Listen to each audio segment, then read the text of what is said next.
So Chelsea have qualified for next season's Champions League. That was the massive goal of this season. It has now been achieved. The big question is what comes next in terms of a huge transfer window, which we hope will be a lot more positive and stable than it was 12 months ago. I'm Daniel Charles. Welcome back to Son of Chelsea. If you're new around here, want the latest Chelsea content, reacting to whatever goes on around Stamford Bridge, please do like, subscribe. If you're listening on the podcast feed, thank you for tuning in, whether that be Apple, Spotify, wherever you get your podcasts. Please do give us a positive rating review. So today's show is kind of going to be a breakdown of some of the more reaction from yesterday's game and effectively maybe a to-do list for the summer and some other things that I wanted to delve into and some funny things too. Some of the reactions that I do think make me chuckle and maybe give me some belief that Chelsea as a club are healing. But we'll get into that. And then also maybe some transfer targets, because obviously we've been speaking about them, but it's all been hypothetical until Chelsea got Champions League football, didn't get Champions League football. We wouldn't know what shop we'd be going through. You know, we would be shopping at Harrods or we would be shopping somewhere else. And luckily, because Chelsea have got Champions League football, there is the potential to sign a higher calibre of player, you'd suspect, this summer. So I think the first thing to say, just again, going through yesterday and some of the reactions to it. And I mean, it is remarkable the age of this squad. That is undeniable. And although I don't think it's like some underdog story, because we have constructed the squad in this manner, so it's not like we've been forced to construct the youngest squad in Premier League history. But you've got to look at young players who've been under a lot of pressure, and for them to get over the line with an inexperienced head coach is something that, you know, quite a few years ago we were praising when Frank Lampard was at the helm. So I think that Enzo Maresca obviously deserves a lot of credit for that. But, you know, you look at the stats, the age of our squad was the youngest average age of a top flight team at 24 years old and 36 days. And I think it's best maybe to look at some of the quotes post-game by Enzo Maresca, who kind of felt like he just, you know, maybe for the first time felt a bit of relief, felt a bit of freedom to be able to go out there and say maybe what he truly feels. We've spoken a lot this season about Maresca in press conferences. I don't think he has been serving up a masterclass in that aspect. I still think it is something he needs to work on and improve on if he's going to be here longer than a couple of seasons. However, when you do win these big games, there is a little bit of leeway, and absolutely, like, credit for him. He's clearly, as any head coach at Chelsea, is going to be under a lot of pressure. And one of the big quotes is obviously effectively telling a load of people to F off. So this is what he had to say. The doubt was from the outside. All the ones that have the answers or the ones that have the truth, they were saying that we are too young, we are not good enough. They were waiting for Aston Villa to drop points for us to achieve the Champions League. They were saying that we were not able to win on this pitch because we are too young, because we are not experienced. Unfortunately for them, they have all been wrong. All the ones that have the truth and have an answer to everything. So in English, how you say F off to all of them, because the players deserve that. The effort they have been doing is fantastic. Whether that's aimed at people like me who've been critical, I mean, but I'm a Chelsea fan, so I mean, I'm delighted with what happened yesterday. But I'm sure it's more from when he talks about the outside. I'd like to think he's more talking about maybe critics, maybe pundits, reporters, you know, some of the tough questions that have been coming his way. And, you know, you don't want to completely revise what's happened this season. Like, there were, I keep on saying this, like, there were clear periods of doubt this season. And I've seen some people now retroactively going back and, you know, calling out people who dared to have any doubts during the course of the season. Well, I'm sorry, that's basically every Chelsea fan. I know probably most Chelsea fans, you know, probably yourself.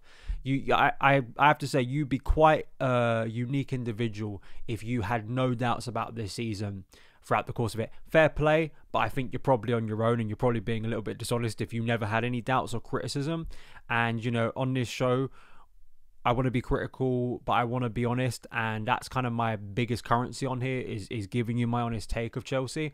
And I think that Maresca deserves a lot of credit because he's come through a difficult patch and he's achieved the objective of the season, which earns him a second season. It absolutely does. Simon Johnson reporting here how Chelsea qualified for the Champions League. Maresca's speech ignoring results elsewhere in training standards. It's one of those kind of deep dive athletic pieces that we've come used to reading at this point of the season, and it's good that it's from a more positive thing. I guess some of the more revealing parts of it was Maresca calling a meeting for the players during a more difficult period of the season, wanting to sort of make it clear to his players that we're sticking with the plan. I have confidence in where we're going, and that very much resonated with the players.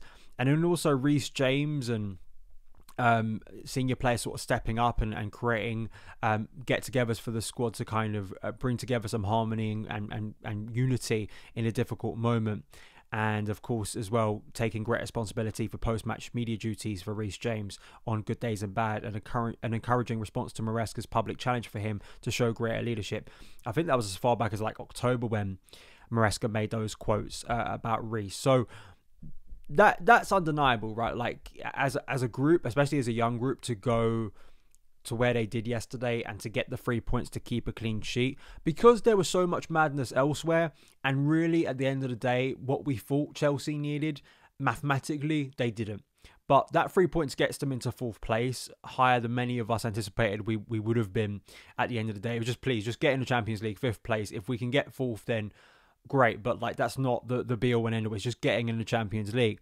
But the mentality they've shown in the closing weeks of the season, and I kind of think that, sure, there were some signs of it earlier in the year, but really, you've got to say that Fulham turnaround in those closing minutes on Easter weekend, Chelsea kind of reviving their entire season in the space of like 5-6 minutes was incredible. The right boot of Tyreek George, the volley of Pedro Neto, I think we will look back at that as quite a defining moment. But it isn't just a case of that's that and then it's easy for the rest of the time. Obviously, Chelsea had to beat Liverpool and put in a brilliant performance when many sort of doubted they would be able to turn up and have a performance like that. Obviously, coming through some difficult moments at Man United, a difficult game that Chelsea don't usually play well in, finding a way to get over the line, and of course finding a way to get over the line yesterday. If you want more game specific, obviously my review of the Forest game is up there now. You can go and check it out. But I just, again, listen, I hope that this is the start of a really positive summer, a really productive summer, and I think that is the key. One small kind of jokey thing I want to bring up here that just kind of warms my heart, because it kind of felt like a little bit of a throwback. That performance yesterday at a tough away ground felt very throwback Chelsea. A big defender scoring a big goal for us. Chelsea annoying a hostile home crowd, very much ruining their day. It did feel very, proper Chelsea, really. I don't think what's more proper Chelsea is then the cries of certain people in the media that Chelsea have won, and acting like this is a tragedy that Chelsea have got into the Champions League next season. I'm sure you may have seen this if you haven't already. Ollie Holt, who works for the Daily Mail, his headline from the game: "Romance dies and money talks as Forest are turned over by back-slapping Blues and their boorish boss." So Ollie Holt not exactly happy that Chelsea got over the line. I mean, Ollie Holt was also, I believe, the reporter who came out with some really lazy American stereotypes when Bowley first took over. Really lazy stereotypes about Americans that that's not analysis. So yeah, I mean, I'm glad that Chelsea are riling up people again, and it seems like, the worst thing in the world that Chelsea are winning. I think that is a sign football is healing, society's healing, Chelsea are healing. It's a great thing. So I think you want to see these headlines more. I think you really do. Like that kind of shows you that Chelsea are running things up. And just on the money thing, like, yeah, Chelsea has spent a lot of money, and I've said consistently that's why you need to be in the Champions League. But let's not be dishonest. Nottingham Forest have not exactly spent nothing to get where they are, to even survive in the Premier League, which is a sign of a bigger financial problem in the Premier League, that to even survive you have to spend like 100 million nowadays, and hope that you ride your luck and get through. And Nuno Espirito Santo has had a brilliant year with Nottingham Forest. I think they've had a brilliant season, but let's not pretend that their improvement, their success this year, their ability to compete in the Champions League was based off spending absolutely nothing. I mean, it's that sort of stuff where it's just, some people kind of want to analyze football in very black and white terms, and I just laugh because it's not intellectual. It's just very silly to me. So funny, really funny. And I maybe go and read the article if you want to, but that's a picture that I know is doing the round on many WhatsApp groups and doing the rounds on X, and I think it was right to bring up on today's show. So what is the to-do list? Let's wrap up this show by talking about the to-do list, and especially one target that is being linked once again today. I think Tom Coley hits the nail on the head of kind of the big things that need to be achieved this summer. He goes, get a front of shirt sponsor, give Palmer some proper time off, sign a striker, preferably before August, integrate Santos, and keep Trev Chalobah. Everything else is a bit whatever. And I completely agree with him. I will say this again, that I don't think this summer, and I think I sat in a garden 12 months ago, that some of you thought was my my nan's house, it wasn't. But I remember the comments at the time, and I spoke about Mauricio Pochettino and why I felt keeping him was the sensible option. I will say now keeping Enzo Maresca is the sensible option because he's achieved the objective of the season. And I'm also a big believer that this summer transfer window should not be mass surgery. It should not be a flurry of many arrivals that are not needed. It's about precise, very serious and kind of well thought out additions that I think can really upgrade and lift the ceiling of this current squad, because you do have a young group that have now not achieved, I think Wednesday obviously lifting a trophy will be achieving something, but have clearly come together, have clearly shown that they can step up under a lot of pressure. That's good. That will hopefully build some harmony inside that dressing room, especially with Enzo Maresca as a young coach himself. The thing now is to build on that, and to build on that you have to buy ready-made players. You have to buy players that are going to be competing directly with current starters, that are going to come into the starting lineup and take this squad to the next level, because qualifying for the Champions League is a starting point. I think what we all want, and when you look at actually the points total, as someone pointed out in my comments yesterday at the end of that game, the final Premier League table for this season, Chelsea, I believe, are only 15 points off Liverpool. Still a lot. Still something we don't want to be that distance, but it's the lowest gap we've had to the champions since we won the Premier League title. Again, that is not something that I'm celebrating, but what it shows you is that hopefully the gap to the champions is not that huge. I want to see that gap go below 10 points. Once you're doing that, you feel like you're more in a title race. And how do Chelsea get that? They obviously need a big centre forward. They obviously need, I think, a better goalkeeper, a higher caliber goalkeeper. Whether that comes internally, whether we can find that internally, it is obviously a big question when you've got Georgia Petrovic returning, you've got Mike Penders. Is there someone in the market? I think better depth options, whether that, especially on the left wing, needs to be solidified. I'll say this about left wing, I've said it before, unless you're buying a ready-made starter caliber player that's going to elevate that position, then you might as well stick with what you have, because what I don't want is the clutter. Last summer, and I think, I'm trying to remember who said it, but I think it's true, I think Chelsea achieved Champions League football in spite of their sporting directors. I don't think this was, because the last summer was just horrendous. And, Chelsea, if they would have had a more serious summer last time, may have actually been in a more comfortable position. No striker backup for Enzo Maresca to use. No serious striker backup. The midfield depth problem that ran Enzo Fernandez and Moises Caicedo into the ground throughout the course of the season. The centre-back mess, where we let one of our strongest centre-backs go out. Axel Disasi shouldn't have been still at the club, and hopefully will be moved on now. And I think the best signing, probably undeniably, is Tosin Adebayo. Especially his performances recently have been really big for Chelsea defensively. But still, that's an area you look at and think, can you sign a high caliber elite, again, level raising defender to really take that position to the next level? That is what you need now. You've got the foundation there. It's about building on that. I think that that has to be the aim of this season.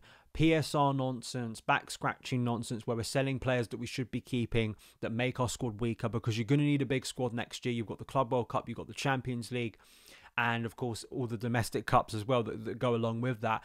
Chelsea are not going to have the privilege that they did this year, where in the Conference League you could basically put out a second or C team effectively and get the job done. Can't do that in the Champions League. That's not a negative, that's a positive, but I was speaking about this very early on in the season, that depth has to be better, and I think that that's why this summer transfer window is so huge. Could one of those new names be Hugo Ekitike? Miguel Delaney for The Independent reporting that Chelsea have discussed a move for the Frankfurt strikers as they hone their transfer plans after qualifying for next season's Champions League. Jackson, of course, has been suspended for the final 2 games, and Mark Gue is just 18 years old. Chelsea had been left short in attack. A stumbling block for Chelsea, however, could be Frankfurt's valuation, with the Bundesliga side ready to demand €100 million, which is about £83.9 million for Ekitike. That is an insane fee. And that is the huge question. This is the position that I think is going to, in some ways, define this summer, and in many ways, because many people want to see a high caliber ready-made forward. And I've talked a lot about the 2 directions you can go in here. You can try and sign the next big thing, the youngster, the young developing striker who could explode onto the scene, or you try and go older. There is risk with that in terms of, have they hit their peak already? How much longevity do they have? But, you know, maybe that is what you need for this current squad. So the two names that have been talked about endlessly, Victor Gyökeres and Victor Osimhen. The two Victors, you know, will Chelsea get either one of those? Osimhen has been heavily linked with Saudi Arabia, but now Chelsea have got Champions League football. Will that turn around?